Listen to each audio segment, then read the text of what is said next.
Blessings Booktube from my home and from the Rue Balzac. Um, I'm going to conclude my discussions of Oblomov. Rather belatedly, I haven't finished it on time with my reading cohort, alas, for reasons which I will discuss presently. However, this proves to be a dissatisfying conclusion for reasons which I think are also necessary. And it is folding in both parts 3 and 4 in my version. I'm not sure in how many parts or definitely chapters the version that my cohort was reading, since I'm reading it as ever from the Gutenberg. And that difference between our versions is part of why I fell into a different rhythm from them, and they finished rather suddenly. However, I've had more or less this conclusion in mind for a couple weeks now to film, and wanted something better, but I'm not going to get to it, and therefore neither will you, for which I apologize. But I think I have a good reason. So I wanted to start off with a line that I really liked from Oblomov, where he talks about the payment extracted for Promethean fire. If you remember, Promethean fire is when the Titan Prometheus gives humans the gift of fire, whatever you want fire to mean for you, knowledge of good and evil, whatever it is, and for which he is punished by Zeus. Prometheus is chained to rock for eternity to have his liver pecked out daily by an eagle or some sort of raptor, until eventually he's rescued by Hercules in some versions. But there you go. This is the Promethean case. And it put me in mind of something called spleen, which I studied in Paris when I was at the Sorbonne looking at literature. And spleen was a huge deal in the Romantic period. And at the time that Oblomov is being written, if I have my dates right, um, I think that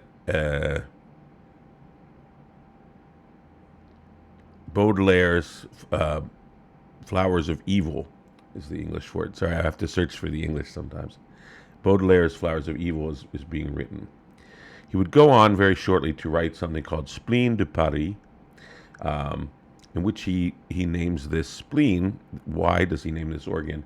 Because it has become, arguably since Werther, the place in the body where we locate a certain feeling. This feeling, you can find it in Chateaubriand, in the story of Rene, in Genius of Christianity, I think might be the English title. You can see it in Benjamin Constant's Adolphe, a much neglected French novel that is wonderful if you like romance.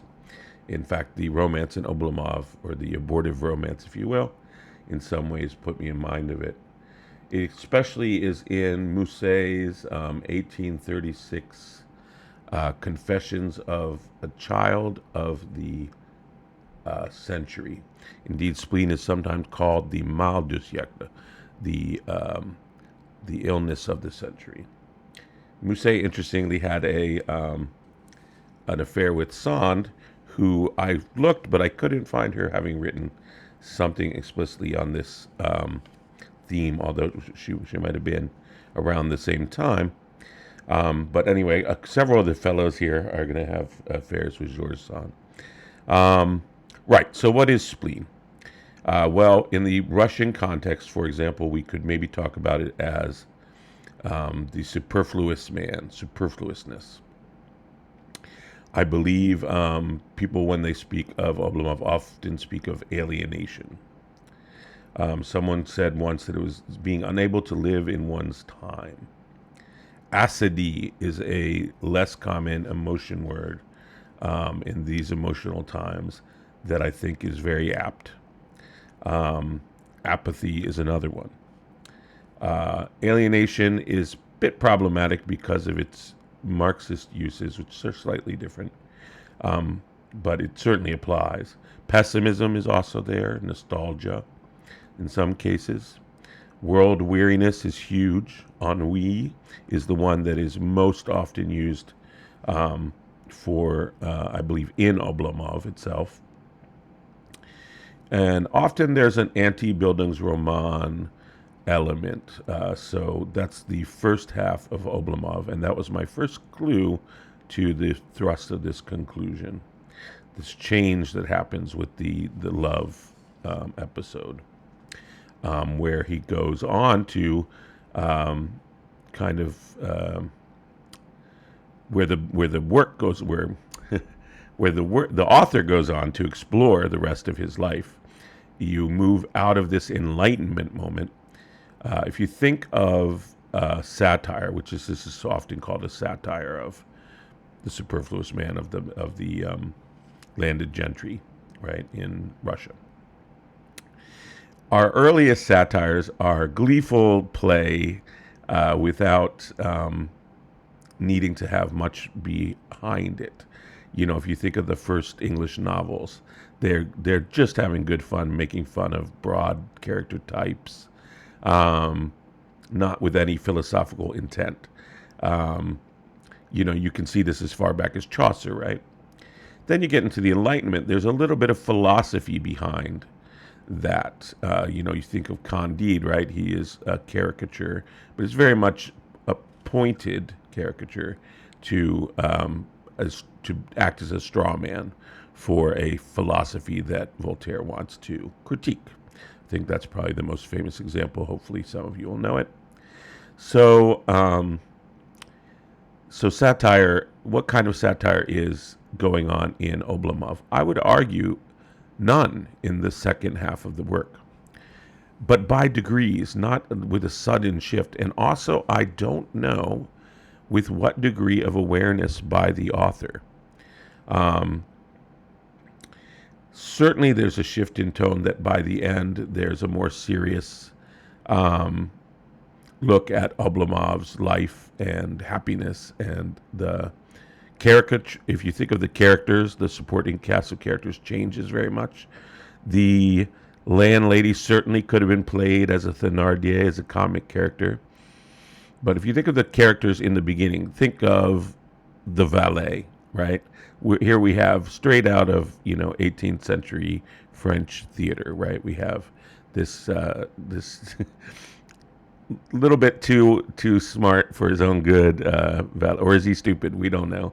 This valet who's playing this sort of comic character. You can think of the contrast of the two friends, right? The good friend and the bad friends, very much set up.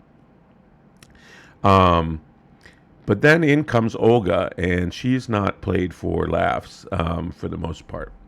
And then her love affair, of course, with the good friend, is very much in earnest, and their love for Oblomov. So I would argue there's this big shift.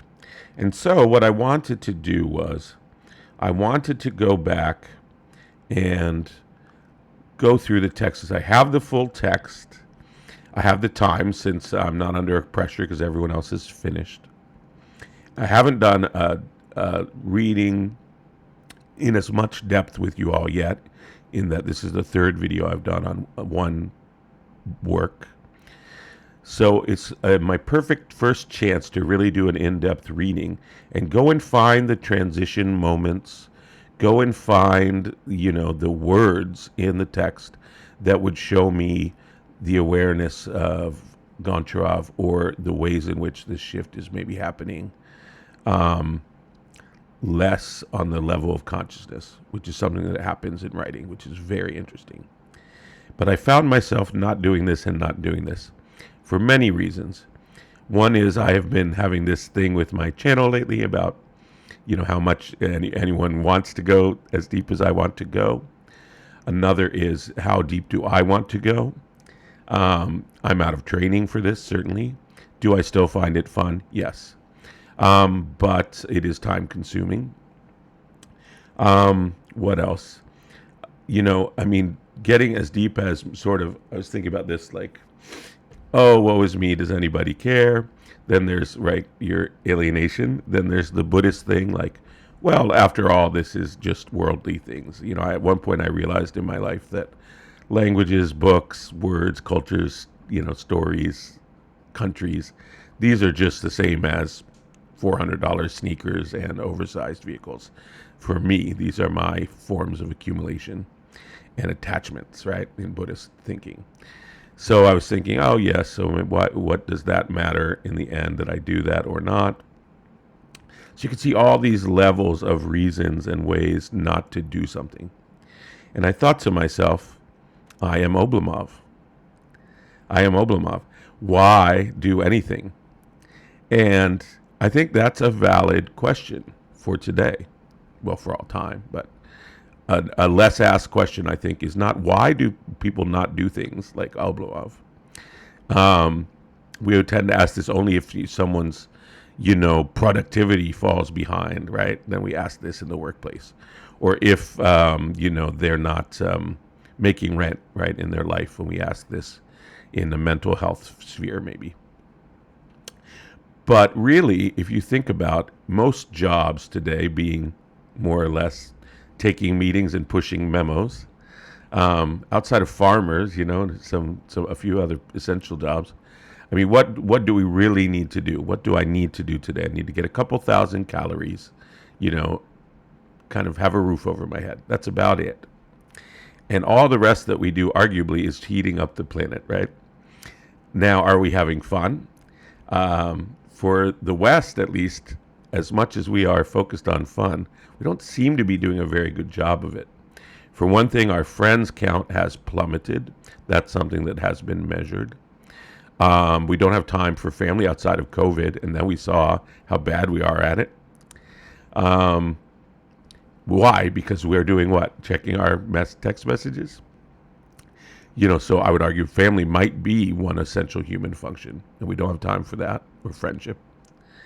Of course, romantic love, that's everything, right? But we forget all the other forms of love. And then love for our planet, for example. And then I think back to when I was happiest. And when I was happiest was in a mud hut in Mali. It was way too hot to do very much. I wasn't socialized to doing very much, since in the village we don't do much most of the time. We have to get some crops in at certain times of the year. There's certain essential activities, but outside of that, there's nowhere to go. There's just a couple hundred of us to, walk around, and certainly we spent most of our time greeting and blessing each other, and just socializing, having tea. And life was very much more about doing and less about being. So that's all I really have to leave you with on this problem of spleen. I could talk about the historical stuff more.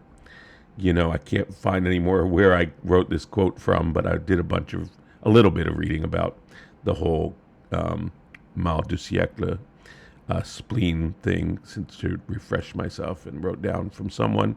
I apologize, whoever wrote this. All evils present come from two causes. People passed through 1973 and 1814, nursing the wounds in their hearts. That which was is no more, that which will be is not yet. Do not seek elsewhere any cause of our apathy. Our malady, excuse me. So I'll end on that in terms of the research. But yes, I haven't tracked it through the text. Maybe I will one day. Probably not. I do feel out of my time. I do feel nostalgia more and more for times when we had more friends and time for family. I do sometimes feel apathy.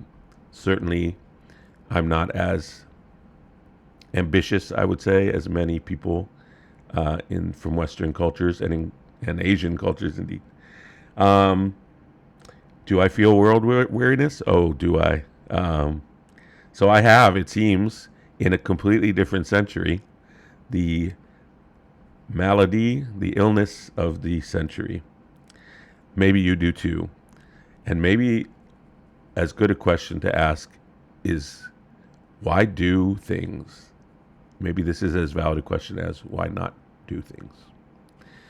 I'll end on Camus, who said that the only real question for everyone is why not commit suicide. And because that's kind of heavy, I guess I'll do my new catchphrase. Um, at the end of the day, though, I did enjoy this. I do find this fun. And I think if there were anyone else that I knew was interested in going through the text with me, I would enjoy doing that. I think with someone, that's one way to overcome maybe acidity and apathy, is to be socialized to do things, right? So maybe there's a little note of hope. And then I will end on my little new slogan that I invite you with Rumi to sell your cleverness and buy bewilderment.